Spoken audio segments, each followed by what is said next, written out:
Today's story is about my brother, who is also a river. He's the only major river in India that is male.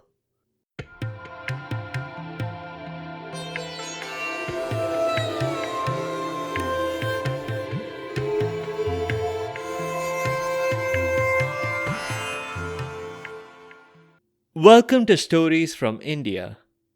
This is a podcast that will take you on a journey through the rich mythology, folklore, and history of the Indian subcontinent. I am Narad Muni, the celestial storyteller and the original Time Lord.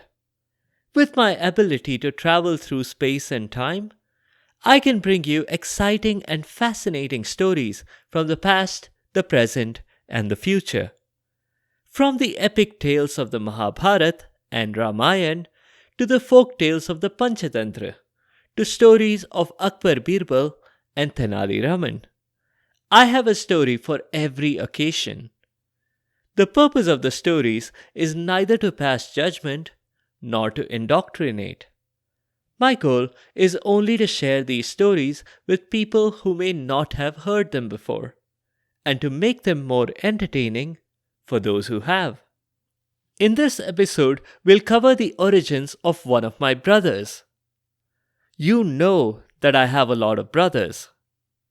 That shouldn't be a surprise, because my father is Brahma, the creator of the universe. The brother in today's story is special though, because unlike other brothers, he is also a free-flowing river. That might make you think that family reunions get a little weird, like they have to be held outdoors. Otherwise, how will you get a river to come indoors?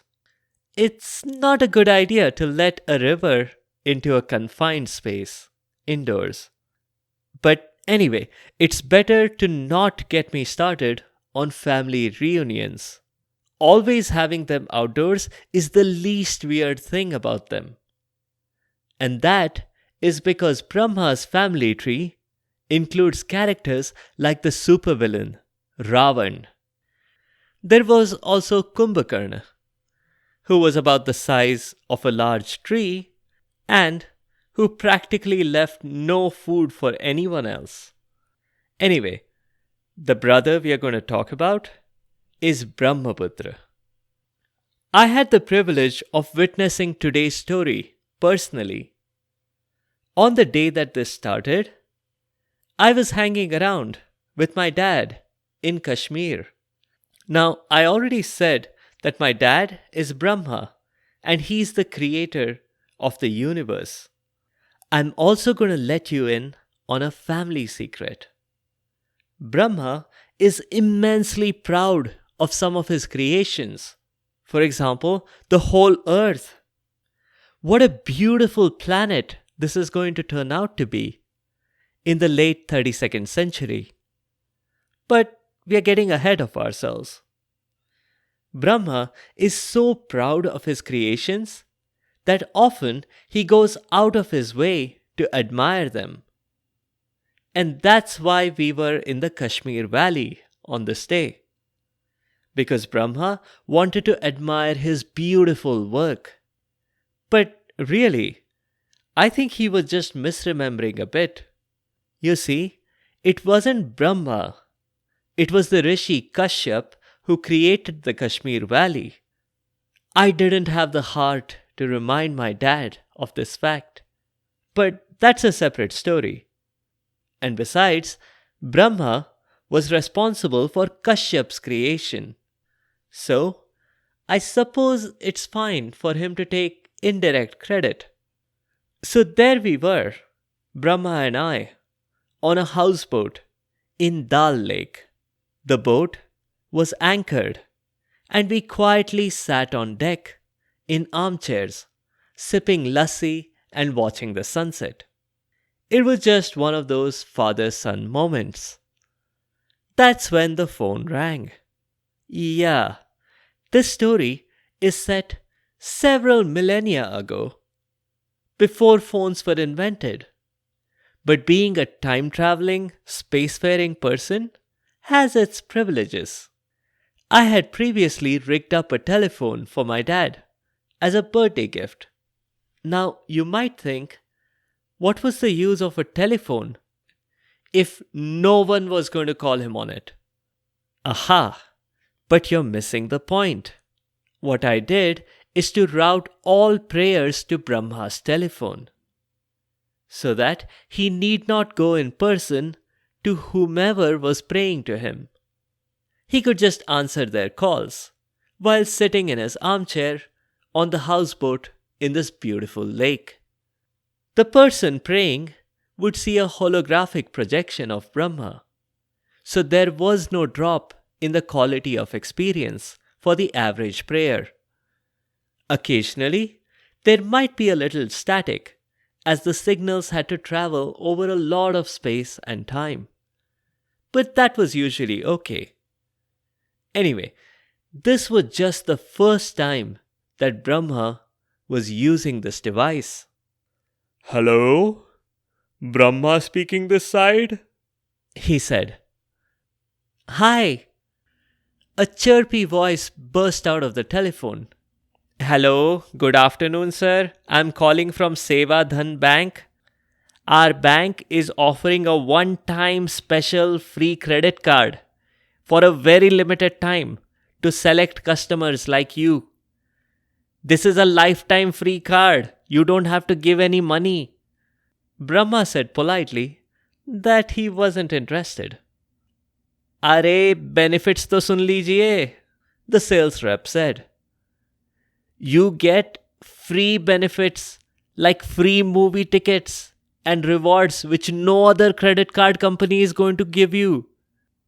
सिर्फ आपके लिए नहीं, पूरी family के लिए. Meaning, not just for you, but your entire family. Hearing this, and knowing the size of Brahma's family, I somehow doubted it. I bet that you couldn't stuff us all into an entire movie theater. But I didn't say anything. The salesperson continued. सच्ची sir, हमारे जैसा card कहीं से नहीं मिलेगा और ये तो फ्री है, आप क्यों बहस कर रहे हो? Brahma hung up and glared at me as I apologized.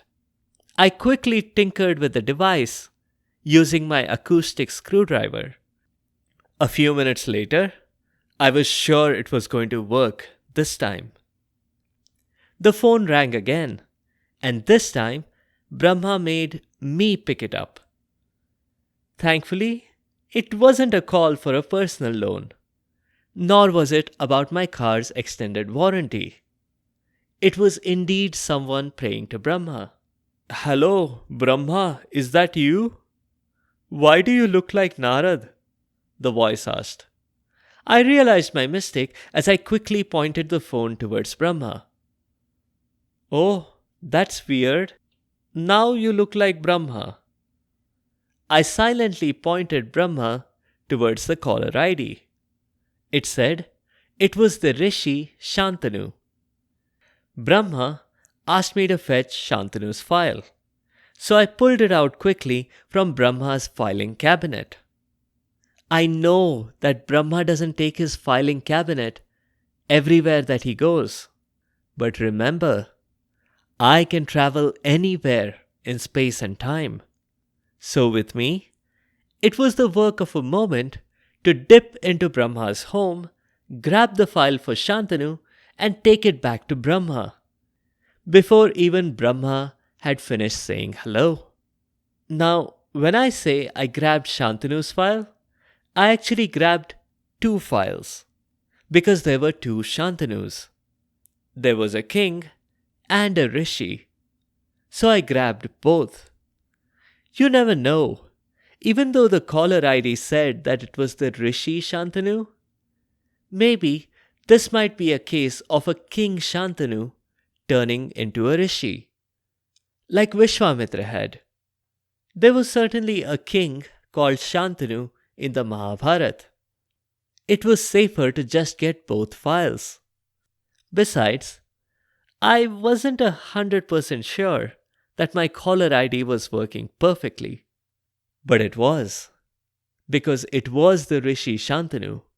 He explained that the reason he had prayed to Brahma for all these years was so that he and his wife could be blessed with a child. I rolled my eyes. If he wanted a child, he should have spent time at home with his wife instead of a mountaintop praying to Brahma. But hey, what do I know about becoming a parent? It's true that once I had a family, children, grandchildren, but it was all a fake experience. We covered that story in our very first episode, episode 0, Rockstar. All right. Go home. I'll look into it. Brahma told Shantanu. When he hung up, my dad told me that this whole telephone thing wasn't quite working out. It's really not a very good solution when they can see me and I can't see them. Come along, and I'll show you what an in person interaction looks like. So I tagged along. Kind of like it was a bring your child to work day. When we got to Shantanu's home, it became clear what exactly it was that Brahma was after. The god of creation only wanted to admire yet another of his creations, Amogha. Amogha was Shantanu's wife, and Brahma and I showed up at her doorstep. I guess when you're a god, they don't leave you standing on the welcome mat. They welcome you in, and you're +1 too. We had a very warm welcome from Shantanu and Amogha. The couple had practically laid out the red carpet for us. Brahma couldn't help stare at the Rishi's wife. She was another of his creations, and it was obvious from Brahma's expression how proud he was. I had to elbow him to stop making it seem a little awkward. Shantanu politely reminded Brahma about the whole getting a son thing. Brahma seemed not to notice. He was marveling so much at his own work. I felt compelled to chime in. Yes, if a child is what you want, we can totally help with that. Isn't that right, Dad? No answer. So I tried again, and this time I nudged him with my elbow. Oh, yes, Brahma said. Just tell my boy here what you need, and I'll get on it right away. Brahma didn't say anything else. He continued staring with pride at his accomplishment. I decided that it was best to be quick about this. I quickly jotted down a few bullet points from the Rishi and his wife. Number 1, they preferred a boy. They claimed that they weren't part of the patriarchy. It's just that having a boy was in fashion, they said. Number 2, they wanted their child to help millions of people, not just now, but in the future. Number 3, they wanted his influence to stretch all over the world, from Tibet to India to Bangladesh, which I guess was the extent of their geographical knowledge. 2 of the constraints seemed reasonable. The gender preference was something that I wasn't comfortable with. But hey, I don't get to make the decisions here. I was just taking a message for Brahma. Later that evening, when we returned home, I told him strongly to make their child a girl. That'll teach them, I said. But I don't know if Brahma just didn't listen to me, or whether he's contractually obligated to follow the wishes of people who pray to him. He made them a baby boy. But I guess he was still a little distracted from his memory of Amogha. The boy that was born to them wasn't a boy, it was a river. The midwife was surprised. True to what the parents had asked for, the river helped millions of people and continues to do so today. And it does stretch all the way from Tibet to Bangladesh and covers many parts of India in between. That river was called the son of Brahma. The Sanskrit word for son is putra, so Brahmaputra. You can, in theory, call me Brahmaputra too, seeing as I too am the son of Brahma. But I prefer if you don't. It'll just be too confusing otherwise. There's another origin story of the river Brahmaputra. This one features Parshuram, the avatar of Vishnu. We've seen his origin story in episode 86, where he was responsible for a terrible act, that of executing his own mother. He did it on his father's orders, but that didn't make it okay. In order to repent, Parshuram visited some holy places, as some other rishis advised. In Brahmakund, where he was visiting, he noticed that the people there had a lot of troubles. They didn't have clean running water for their use, and irrigating their crops was a problem. They were at the mercy of the rains, and that was far from ideal. So Parshuram did the thing that made the most sense for him, with all his awesome superpowers. He struck a nearby mountain with his axe. If an average person strikes a mountain with an axe, nothing much will happen. Certainly, an average person should not expect a fountain of water to erupt out of the mountain. And they should certainly not expect that fountain to evolve into a full-grown river that sustains millions of people. But with Parshuram, that is exactly what happened. And that's another explanation for Brahmaputra's origin. A third version of the Brahmaputra's origin was from the Buddha. Yes, the very same Buddha who's at the heart of Buddhism, and whose Jatak tales we have covered on this show. The story goes that there was a large reservoir on the Changtan Plateau in Tibet. The Buddha heard the unspoken ask from the human masses that clamored for water. So the Buddha obliged. He waved his hand, and suddenly a section of the mountain disappeared. There was a giant valley with an outlet for the water. That's how the Zangpo River was born. Zangpo literally means great river. So there you have it, 3 origin stories for the river Brahmaputra. This river is only called Brahmaputra in parts of India. In Tibet, it is called Yarlung Zangpo, also sometimes nicknamed the Everest of rivers, an indication of greatness, not of height. Rivers are not very tall usually. This same river is also called Siang in Arunachal Pradesh, and Luit in Assam, and Jamuna in parts of Bangladesh. Jamuna should not be confused with the Yamuna, which is a different river that flows into the Ganga. Confusingly, the Yamuna is also sometimes called the Jamuna. That's it for this time. In the next episode, we'll do a story from the Hitopadesh. It's about a vulture, a cat, and some birds.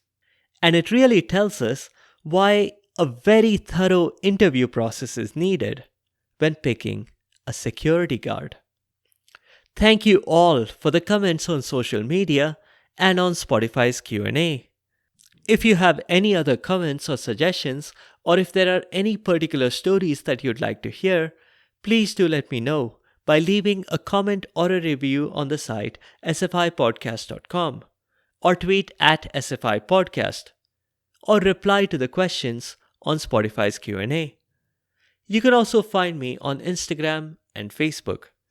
Be sure to subscribe to the show to get notified automatically of new episodes. A big thank you to each and every one of you for your continued support and your feedback. The music is from purpleplanet.com. That's purple-planet.com. Thank you for listening, and I'll see you next time.